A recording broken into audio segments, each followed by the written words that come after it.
Eva Mutiara Sari, NIM K651710, dari pendidikan IPA kelas A. Di sini saya akan mempresentasikan mengenai pengaruh pemberian medan magnet terhadap perkecambahan biji kurma. Nah, di sini referensi utama saya yaitu dari Anissa Fauzi. Nah, itu judulnya pengaruh paparan medan magnet terhadap perkecambahan tanaman kurma jenis majol.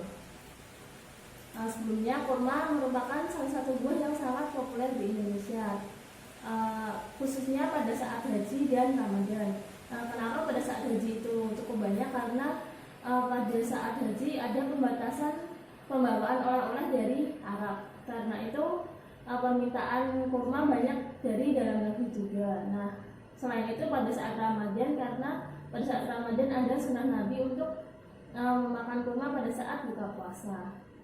Nah, sebenarnya di Indonesia itu ada perkebunan kurma, tetapi kurang banyak karena perkebunan atau perawatan kurma sendiri itu cukup susah. Nah, di sini struktur biji kurma ada bagian embrio, seed coat, sama endosperm. Nah, bisa dilihat di sini bagian embrio itu ketutupan sama endosperm. Karena itu cukup sulit untuk menumbuhkan embrio ini menjadi kecambah.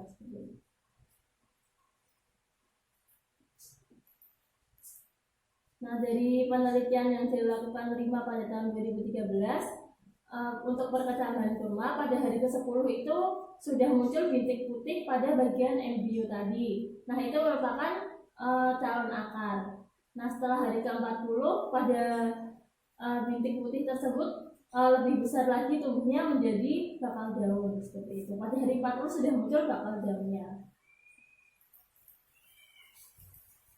Nah, sebelumnya kita belajar juga dulu tentang medan magnet. Nah, jadi medan magnet itu seperti yang dilihat di gambar, itu merupakan garis-garis di antara medan magnet pada kutub selatan dan kutub utara seperti itu. Nah, pada solenoida itu ada di dalam lilitan-lilitan pada solenoida itu. Setelah diberi arus listrik, nanti akan ada medan magnet di tengah-tengah solenoidnya. Nah, penelitian yang lain selain yang saya rujuk itu banyak sekali yang sudah membuktikan kalau magnet itu cukup efektif untuk mempercepat pertumbuhan pada perkecambahan. Contohnya itu Agustina pada tahun 2008 itu membuktikan bahwa medan magnet itu memberi pengaruh pada perkecambahan Leguminosae. Selain itu, Erniawati pada tahun 2007 itu membuktikan bahwa medan magnet juga mempengaruhi pembelahan sel ujung pada akar bawang bombay. Nah, di sini merupakan skema bagaimana penelitian yang dilakukan Anissa Fauzi tadi bekerja. Nah, sebelum diberi paparan medan magnet itu biji kurma majol yang akan diteliti itu direndam dulu di asetik asid 80%.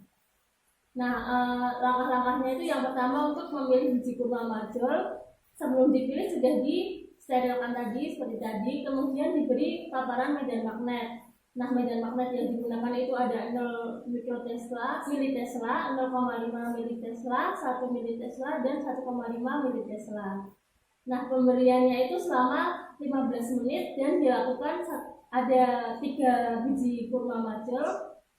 Nah, itu yang pertama itu ada setiap hari, ada 2 hari sekali, dan 3 hari sekali. 3 jenis waktu perlakuan. Nah, setelah itu dilakukan perlakuan menggunakan medan magnet. Nah, penggunaan medan magnetnya ini menggunakan solenoida tadi, menggunakan kumparan Helmholtz. Nah, pada hasilnya bisa dilihat kalau hasil untuk jumlah kecambah yang dihasilkan paling banyak itu pada perlakuan dengan medan magnet 1,5 militesla dengan perlakuan 2 hari sekali. Nah, jumlah kurma yang berkecambah itu ada 1 pada ulangan 1, 2, dan 3 sama hasilnya yaitu 1, sedangkan yang lain masih 0,0. Nah selanjutnya pada panjang ketambah yang paling baik itu yang diberikan medan magnet dengan panjang 1 mili Tesla dengan panjang ketambah itu dengan perlakuan 3 hari sekali. 1 mili Tesla dengan perlakuan 3 hari sekali dengan panjang ketambah yang dihasilkan itu 38,5 sekitar 38 sampai 39 mm, sedangkan yang lain masih di bawah itu. Nah jadi kenapa sih bisa medan magnet bisa membuat lebih cepat pertumbuhannya, yaitu karena medan magnet itu memberikan muatan negatif atau elektron-elektron sehingga akar itu mengambil muatan positif seperti fosfor, kalium, natrium, kalsium, dan magnesium yang penting untuk pertumbuhan tanaman. Itu menurut Bilaris et al. Tahun 2013. Nah selain itu menurut Anggraini medan magnet juga meningkatkan enzim alfa amilase untuk pertumbuhan. Nah, selain itu juga medan magnet itu bisa memecah ikatan hidrogen di air sehingga hidrasi bisa cepat. Nah, karena itu ada beberapa penelitian yang juga menunjukkan bahwa pemberian air yang diberikan medan magnet itu cukup efektif untuk pertumbuhan.